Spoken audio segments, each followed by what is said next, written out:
June 10th, 2025. Today, President Donald J. Trump made it clear that the provocations he and his administration are escalating in Los Angeles and now elsewhere are using the issue of immigration to suppress dissent entirely. In the Oval Office today, Trump said of the military parade scheduled for this Saturday, "If there's any protester wants to come out, they will be met with very big force. For those people that want to protest, they're going to be met with very big force."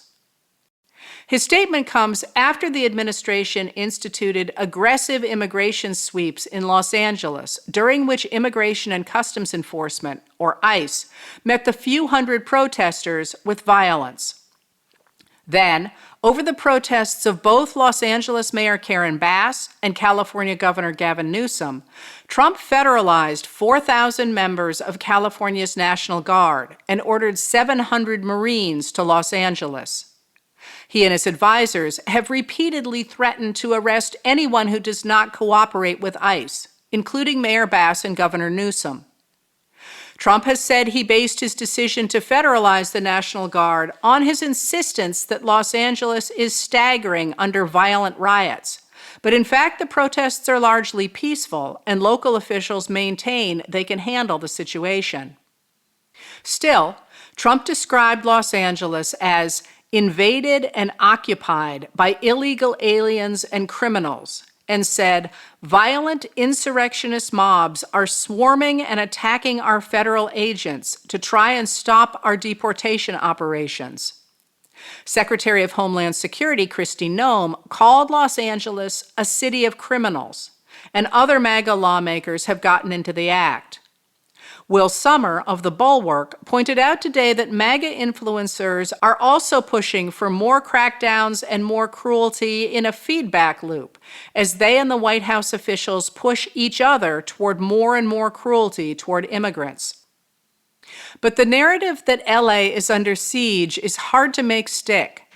Protesters have been filming the bands playing and people dancing at the protests, which remain small.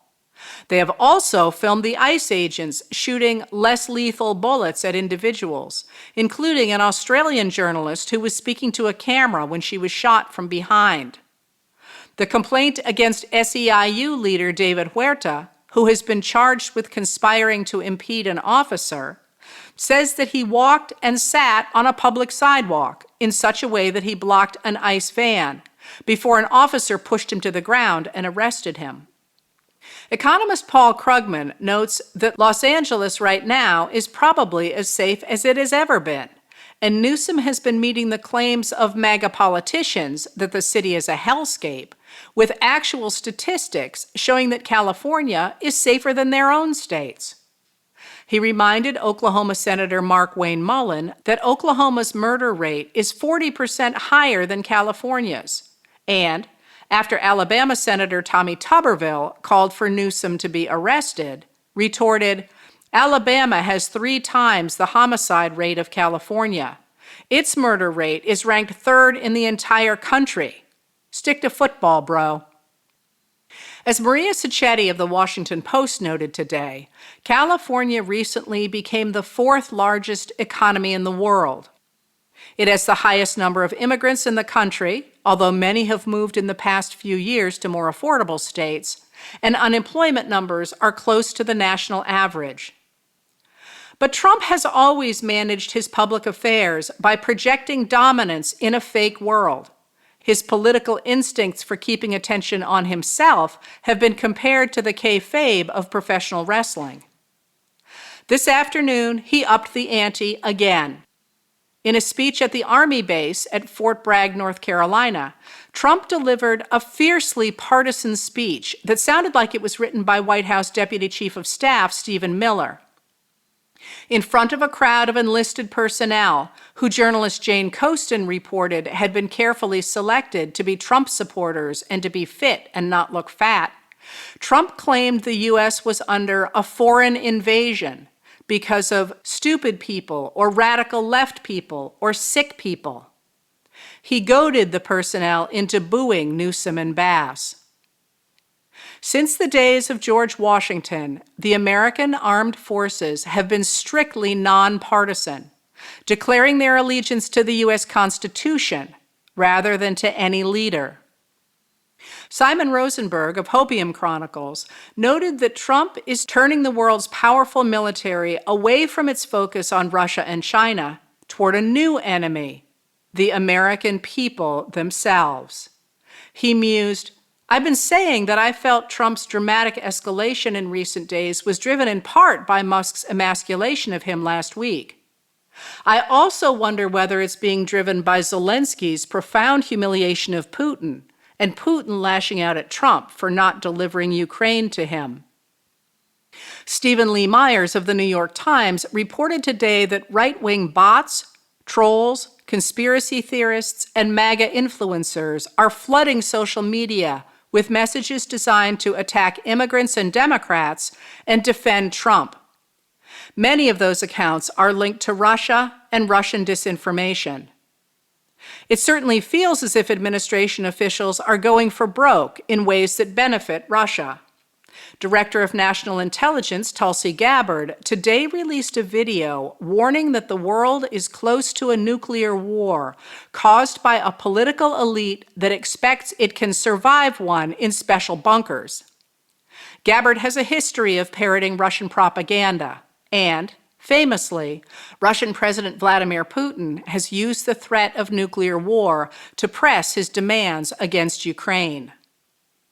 A YouGov poll out today shows that only 34% of American adults approve of Trump's deployment of Marines to the Los Angeles area to respond to protests over the enforcement of immigration laws, while 47% do not approve. Only 38% of American adults approve of Trump's deployment of National Guard soldiers to LA, while 45% disapprove. A strong majority, 56%, of Americans think state and local officials should take the lead in responding to the LA protests, while only 25% think the federal government should. Strikingly, 50% of adults disapprove of the administration's handling of deportations, while only 39% approve.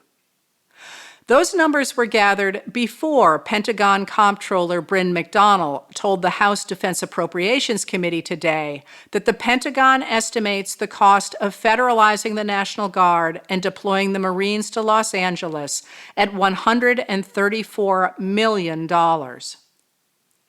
Today, the Department of Justice announced it was indicting Representative LaMonica McIver, a Democrat of New Jersey, on 3 counts of forcibly impeding and interfering with federal law enforcement officers after a May 19th event in front of a Newark, New Jersey ICE detention center. McIver was at the detention center with others as part of her oversight responsibilities, and a video shows her being jostled with a crowd that includes an ICE officer, but no one breaks stride.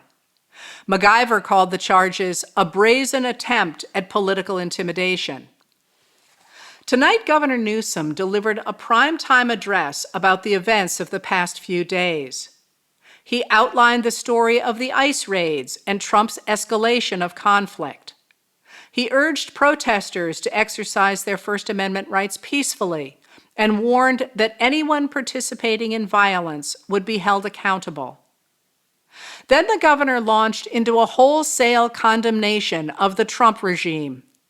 He warned that if some of us can be snatched off the streets without a warrant, based only on suspicion or skin color, then none of us are safe.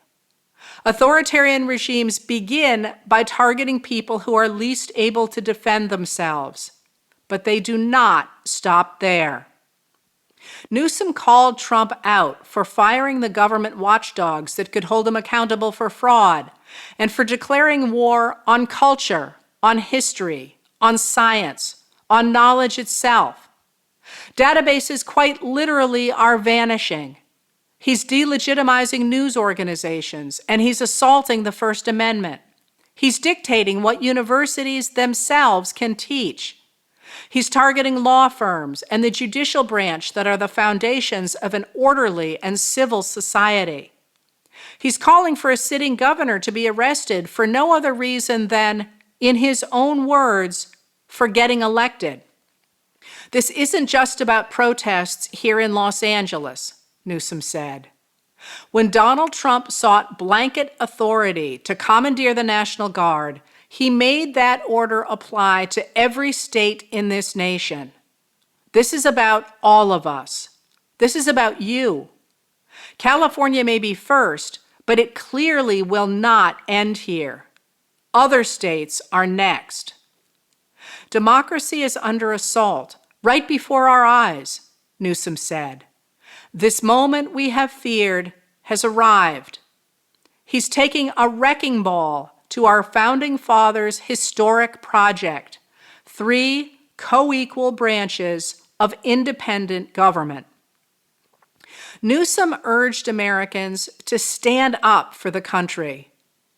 I know many of you are feeling deep anxiety, stress, and fear, he said. But I want you to know that you are the antidote to that fear and that anxiety.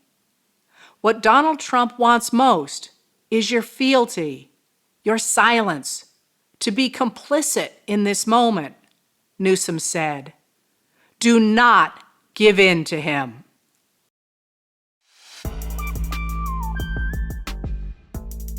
Letters from an American was written and read by Heather Cox Richardson. It was produced at Soundscape Productions, Dedham, Massachusetts. Recorded with music composed by Michael Moss.